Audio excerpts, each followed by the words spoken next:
parler de la campagne, du financement de la campagne. Peu m'importe. Ce qui est important, c'est qu'aujourd'hui, à la suite de cette intervention, vous avez 1 million... Alors, quelles étaient les raisons de cette intervention?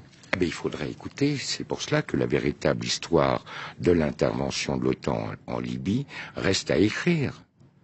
Mais elle découle de cette affaire Non, mais pas du tout, parce que la France à elle seule ne pouvait pas mener cette intervention. Les Britanniques aussi y ont été associés. Il fallait qu'il y ait les États-Unis qui ont été associés, l'ensemble des pays de l'OTAN, même la Norvège y a été associée, le Qatar y a été associé, les Émirats Arabes Unis y ont été associés, l'Arabie Saoudite y a été associée. Mais vous avez été au cœur du système libyen, vous avez été au cœur de l'État libyen. Oui, mais je vais vous dire pourquoi. Je vais vous dire pourquoi.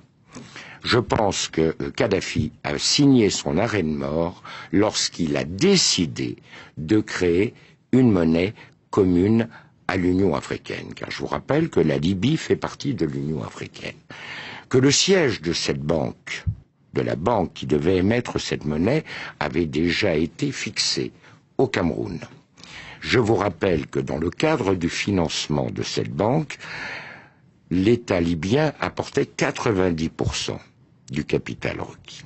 Ce qui permettait ainsi à l'Union africaine de sortir des griffes, ou des pays membres de l'Union africaine, de sortir des griffes des bailleurs de fonds internationaux dont l'aide repose sur le dollar. Ça a été pour lui une erreur cardinale.